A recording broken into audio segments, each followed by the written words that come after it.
প্রয়োগ করা হচ্ছে। আজকের এই শুভ সন্ধিক্ষণে রিমোটের মাধ্যমে যে ড্রোন প্রযুক্তি, সেই প্রযুক্তির উদ্বোধন হলো। আমরা 10 কাঠা জমি। পশ্চিমবঙ্গের বিভিন্ন জেলার কৃষক ভাই ও বন্ধুদের জন্য সুখবর। এই প্রথম ড্রোনের সাহায্যে এবার থেকে আলু, পেঁয়াজ, ধান, গম, তিল সহ অন্যান্য শাকসবজি চাষের জন্য চাষের ক্ষেতে বা চাষের জমিতে পোকা মারার জন্য কীটনাশক ব্যবহার করতে শ্রমিকের প্রয়োজন হবে না। এই কীটনাশক ছড়ানোর জন্য ড্রোনের সাহায্য দিয়েই কীটনাশক চাষের জমির ওপর কৃষকদের ফলনে ছড়াতে পারবেন। আজ বৃহস্পতিবার সকালে এই ড্রোনের সাহায্যে কীটনাশক ছড়ানোর পরীক্ষামূলক কর্মকাণ্ড শুরু হয়ে গেল সিঙ্গুর 2 নম্বর পঞ্চায়েতের আটালিয়া গ্রামের কৃষকদের আলু চাষের জমিতে।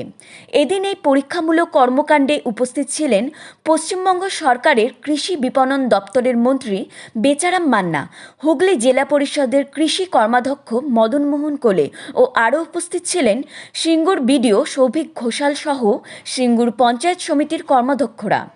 পরে এই ড্রোনের মাধ্যমে কীটনাশক ব্যবহারের প্রসঙ্গে পশ্চিমবঙ্গ সরকারের কৃষি বিপণন দপ্তর মন্ত্রী বেচারাম মান্না ও হুগলি জেলা পরিষদের কৃষি কর্মাধ্যক্ষ মদন মোহন কোলে ও সিঙ্গুর বিডিও সৌভিক ঘোষাল বলেন, ড্রোনের মাধ্যমে কৃষি ক্ষেত্রে যে ওষুধ প্রয়োগ, মানে কি বলবেন, এটা কতটা মানুষের সুবিধা? অত্যন্ত আমাদের কৃষি প্রযুক্তিতে একটা বড় সাফল্য।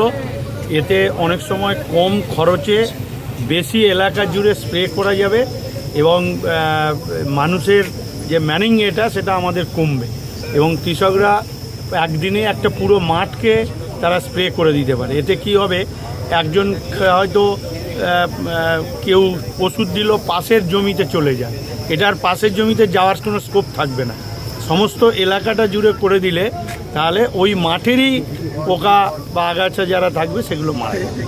অর্থাৎ এটা একটা অত্যাধুনিক ব্যবস্থা এবং সবচেয়ে বড় কথা, মাঠে অনেক সময় সাপে টাপে দংশন করে, এক্ষেত্রে সেই ভয়টা থাকবে। মানে এটা চাষিদের কতটা সাশ্রয় হবে? চাষিরা একদিকে আর্থিক সাশ্রয় হবে, কম সময় যাবে এবং চাষির খরচ কমবে মূলত এই ব্যাপারে। মানে এই এবং স্প্রেটা এমনভাবে দেওয়া হয় যে একদম সব এলাকাটাকে কভার করবে। এই সুযোগ সুবিধাটা কার থেকে পাবে? মানে এটা আমরা উদ্বুদ্ধ করছি আজকের এই সিঙ্গুর ব্লকের কৃষকদের মধ্য দিয়ে, এবং এটা কৃষি দপ্তর থেকে এই মেশিন অ্যাপ্লিকেশন করলেই পাওয়া যাবে। তাই তো, এটা কোন কোন জায়গায় পরবর্তীকালে আর ইমপ্লিমেন্ট করা হবে? সব জায়গাতেই সারা ওয়েস্ট বেঙ্গল জুড়ে এই প্রকল্প আমাদের জারি হবে। সিঙ্গুর কৃষি দপ্তরের উদ্যোগে আমাদের একটি অনুষ্ঠান সংগঠিত হয়, যেখানে আমরা ড্রোনের মাধ্যমে কিভাবে কীটনাশক খুব কম সময়ে খুব কম ব্যয়ে আমরা ছড়াতে পারি আমাদের যে চাষযোগ্য জমিগুলি আছে বা যেখানে ফসল আছে, তারই উদ্বোধন করলেন আমাদের মাননীয় মন্ত্রী শ্রী বেচারাম মান্না মহাশয়। কতটা জমিতে প্রয়োগ করা হয়েছে? আজকে টেস্ট হিসেবে প্রয়োগ করা হয়েছে।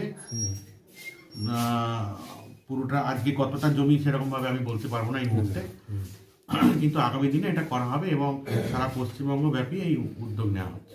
এই করার কারণ কি? কারণ হচ্ছে যে খুব কম সময়ে খুব কম খরচায় যাতে কীটনাশক প্রয়োগ করা যায়, তাতে ফসলের ভালো হবে। এছাড়া সাধারণত কি হয়, এই চাষ প্রয়োগ করা যায় তাতে ফসলের ভালো হবে। এছাড়া সাধারণত কি হয়, এই চাষের সময় মাঠে চাষিরা নেমে কাজ করবার সময় অনেক সময় সাপে দংশনের ব্যাপারগুলো থাকে, সেগুলো এড়ানো যাবে। কি কি চাষের উপর প্রয়োগ করা যেতে পারে? যে কোনো চাষের ক্ষেত্রে প্রয়োগ করা যেতে পারে।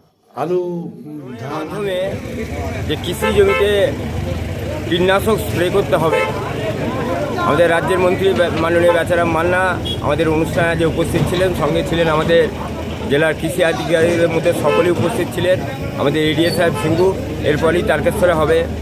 চাষিরা এর থেকে অনেক উপকৃত হবে। প্রথমত এতে তাদের চাষিদের যে চাষ করতে গিয়ে এই ওষুধ স্প্রে করতে গিয়ে যে মজুরি দিতে হয়, পারিশ্রমিক দিতে হয়, এটা অনেকাংশে কমবে এবং অ্যাট এ টাইম বিস্তীর্ণ একটা এলাকার মধ্যে এই স্প্রেটা করা যাবে। এবং আমাদের কৃষি আধিকারিকদের তরফ থেকে বা আমাদের রাজ্য সরকারের তরফ থেকে এই ড্রোনগুলো সাবসিডি আকারে দেওয়া হয়। এখনও আমাদের সুযোগ রয়েছে আগামী 21শে জানুয়ারি পর্যন্ত, 21শে জানুয়ারি পর্যন্ত এখনও সাবসিডিতে এরকম ড্রোন পাওয়া যাবে।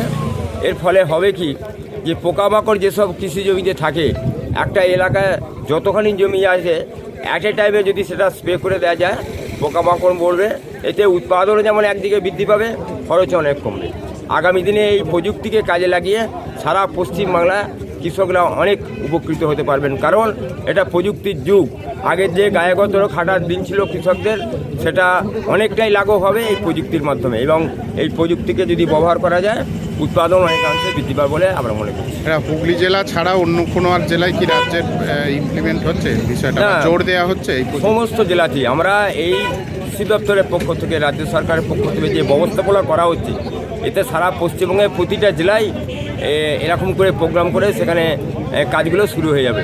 এটা হুগলি জেলা এই প্রথম আর কি, মানে হ্যাঁ, ডিসপ্লে হুগলি করা। জেলা যে প্রথম হলো আমাদের সিঙ্গুর এবং একটু পরেই তারকেশ্বরে, সেখানে এই ধরনের প্রযুক্তি কীভাবে ব্যবহার করতে হবে আমরা কৃষকদের একদিকে যেমন বোঝাবো, অন্যদিকে সেখানে উদ্বোধন হবে একটি মাঠে। চাষিরা কিভাবে এটা পাবে, মানে ধরুন কেউ কিনলো, তাদের কাছ থেকে কিভাবে এটা পাবে? এটা একটা সরকারি পোর্টাল আছে, কৃষি দপ্তরের নির্দিষ্ট একটা পোর্টাল আছে, হ্যাঁ মাটির কথা, সেই পোর্টাল রয়েছে। সেখানে আবেদন করলে আগামী 21শে জানুয়ারি পর্যন্ত এই বছরে এখনও সুযোগ দেওয়া হচ্ছে।